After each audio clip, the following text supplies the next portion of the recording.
उमरिया जिले की कैबिनेट मंत्री, आदिवासी मंत्री होने के बावजूद 132 गांव विस्थापित हो रहे हैं। शर्म की बात है कि नहीं है? और सरकार विकास यात्राएं कर रही है। क्या आदिवासियों का यह विकास है कि 132 गांव विस्थापित हो रहे हैं? आदिवासियों के इस जमीन पे उनके पुरखा है, उनकी शक्तियां हैं, जंगलों में उनके बड़ा देव है, उनकी शक्तियां हैं। जरा कल्पना कीजिए, अगर आदिवासी उन गांवों से, उन जंगलों से अगर विस्थापित हो जाते हैं तो अपनी उस संस्कृति से विस्थापित होंगे कि नहीं होंगे? अपने उस रीति रिवाज से विस्थापित होंगे कि नहीं होंगे?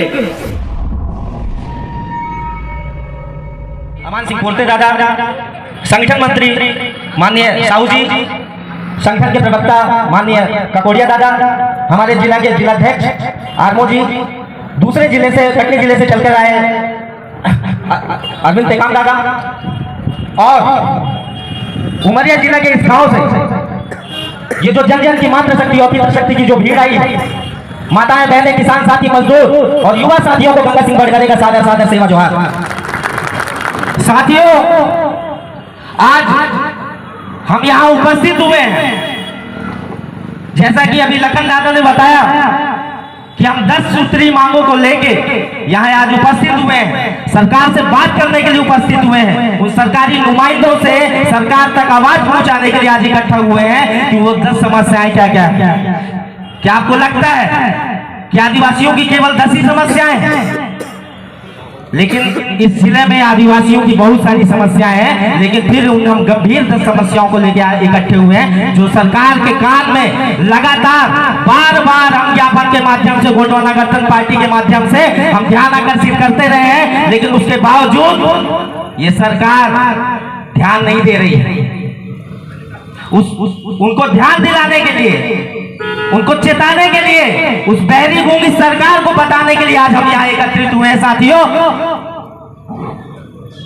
दादा ने बताया कि मानपुर में किस तरीके से हमारे आदिवासी भाई के का घर ब्लास्टिंग से तबाह हो गया। इस उमरिया जिले में लगभग 60% आबादी आदिवासियों की होने के बावजूद आदिवासी आज सड़कों पे है। बार बार सरकार को ध्यान दिला रहा है कि उनकी समस्याएं हैं, ध्यान सुनी जाए और उनकी समस्याओं का समाधान किया जाए, लेकिन सरकार समस्याओं का समाधान ना करने की बजाय यात्राएं निकाल रही है। यात्राओं से समाधान होगा क्या?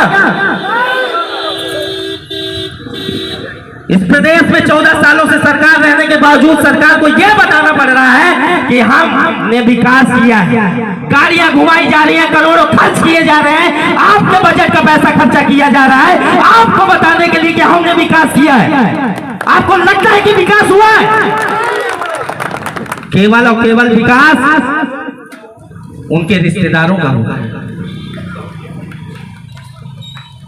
उनके जेब में बैठे अधिकारियों का हुआ है। इसके पहले एक कलेक्टर साहब थे जिनका रिटायरमेंट हो गया, शायद दूसरी जगह भेज दिया, बहुत विकास हुआ उनका। याद है कि नहीं याद है? वही कलेक्टर साहब सिंहपुर गढ़ी की उस जमीन का मामला, लड़ाई हम लड़ रहे थे, उस लड़ाई में तो हाई कोर्ट तक हम गए, हमको वहां से भी जीत मिली और आदेश दिया गया आगे कलेक्टर को कि आप वहां का मुआयना करके बताएं क्या वहां अवैध निर्माण हो रहा है कि नहीं हो रहा है। लेकिन कलेक्टर साहब तो झूठी रिपोर्ट बना के भेज दी। आपके हर चीजों पे कब्जा किया जा रहा है, आपकी जमीनों पे कब्जा किया जा रहा है, आपकी धरोहरों पे कब्जा किया जा रहा है, आपकी संस्कृतियों पे घुसपैठ हो रहा है। और इसके बावजूद भी अगर आदिवासी अगर हाथ पे हाथ करके बैठे रहे तो वो दिन दूर नहीं जब आदिवासी खत्म हो जाएंगे। इसलिए साथियों, गोंडवाना गठबंधन पार्टी वो मंच है जिसमें हम अपनी एकता के माध्यम से आने वाले विधानसभा में अपना प्रतिनिधि भेज के अपनी समस्याओं का समाधान कर सकते हैं। कर सकते हैं कि नहीं कर सकते? करेंगे कि नहीं करेंगे? तो दोनों हाथ उठा के बोलिए बिल्कुल। समस्या भी इस कदर है कि मानपुर क्षेत्र से 132 गांव विस्थापित होने जा रहे हैं। इस जिले में 7% आदिवासियों की आबादी होने के बावजूद सबसे ज्यादा अगर समस्याएं हैं तो आदिवासियों की। कल्पना करिए 132 गांव के आदिवासी अगर विस्थापित होंगे तो कहां जाएंगे? कहां जाएंगे वो आदिवासी? शहर की ओर भागेंगे, मजदूर बनेंगे कि नहीं बनेंगे? सरकार कितनी मुआवजा देगी, वो मुआवजा खत्म हो जाएगा। सरकार को बांध बनाना हो तो आदिवासी की जमीन, सरकार को रोड बनाना है तो आदिवासी की जमीन, सरकार को पार्क बनाना है तो आदिवासी की जमीन। और अगर ये आदिवासी का खून नहीं खोला तो ये आदिवासी खत्म हो जाएंगे। आप अपने लिए नहीं तो आने वाले पीढ़ी के लिए मैं युवा शक्तियों से कहना चाहता हूं, मैं युवा मोर्चा के उन साथियों से कहना चाहता हूं और दूर दराज गांव से आए उन युवाओं से कहना चाहता हूं कि एकत्रित होइए, संगठित होइए और संघर्ष कीजिए। गोंडवाना गठबंधन पार्टी आपको वो मंच दे रहा है, दादा हीरा सिंह मरकाम के बनाए मंच ने आपको बोलने की वो ताकत दे रहे हैं जो दूसरे नहीं देंगे। दूसरे गुलामी कर रहे हैं। ये आरक्षित विधानसभा होने के बावजूद भी हमारे क्षेत्र से 2 आरक्षित विधायक पहुंचते तो जरूर है, लेकिन आपकी आवाज कभी बनते नहीं है। वन अधिकार कानून के तहत आपको पट्टा दिया जाना चाहिए था, आपको जमीन में अधिकार दिया जाना चाहिए था, जंगल में होने वाले सभी उत्पादों का आपको स्वामित्व देना चाहिए। लेकिन इस उमरिया जिले की कैबिनेट मंत्री, आदिवासी मंत्री होने के बावजूद 132 गांव विस्थापित हो रहे हैं। शर्म की बात है कि नहीं है? और सरकार विकास यात्राएं कर रही है। क्या आदिवासियों का यह विकास है कि 132 गांव विस्थापित हो रहे हैं? आदिवासियों की इस जमीन पे उनके पुरखा है, उनकी शक्तियां हैं, जंगलों में उनके बड़ा देव है, उनकी शक्तियां हैं। जरा कल्पना कीजिए अगर आदिवासी उन गांवों से, उन जंगलों से अगर विस्थापित हो जाते हैं तो अपनी उस संस्कृति से विस्थापित होंगे कि नहीं होंगे? अपने उस रीति रिवाज से विस्थापित होंगे कि नहीं होंगे? सरकार कहती है कि उनके क्षेत्रों में, गांवों में जानवर घुस रहे हैं, इसलिए हम उन्हें विस्थापित कर रहे हैं। तो सरकार की उन कानों में आदिवासियों एकत्रित हो जाओ और बता दो कि जब तुम्हारे पार्क नहीं थे तब भी आदिवासी इस जंगल में रहते थे कि नहीं रहते थे? तब क्या जानवरों से खतरा था? तब क्या जानवर आपको नुकसान करते थे? जितना ये आदिवासी जानवरों के साथ अपनत्व से रहता था शायद ही उतना दूसरा कौम रह पाता होगा। लेकिन उन जानवरों को बचाने के लिए इंसानों को भगाया जा रहा है। क्या ये सही है कि नहीं? ये गलत है। जानवरों को बचाने के लिए आदिवासियों को भगाया जा रहा है। तो इस सरकार से कैसे लड़ना होगा?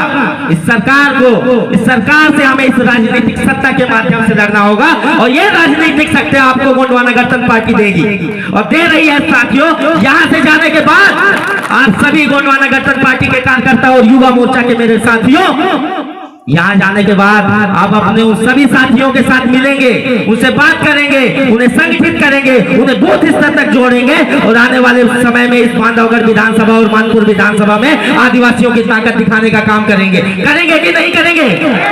तो दोनों हाथ उठा के बोलिए, गोंडवाना गणतंत्र पार्टी जिंदाबाद जिंदाबाद। आवाज नहीं आई, इतनी तेज से आवाज दहाड़ मारिए कि यहाँ बैठे कलेक्टर और इस प्रशासन के कान में आवाज चला जाए कि आदिवासी अब जाग चुका है। तो एक बार मेरे साथ दोनों हाथ उठा के बोलेंगे, गोंडवाना गणतंत्र पार्टी जिंदाबाद जिंदाबाद, गोंडवाना गणतंत्र पार्टी जिंदाबाद जिंदाबाद।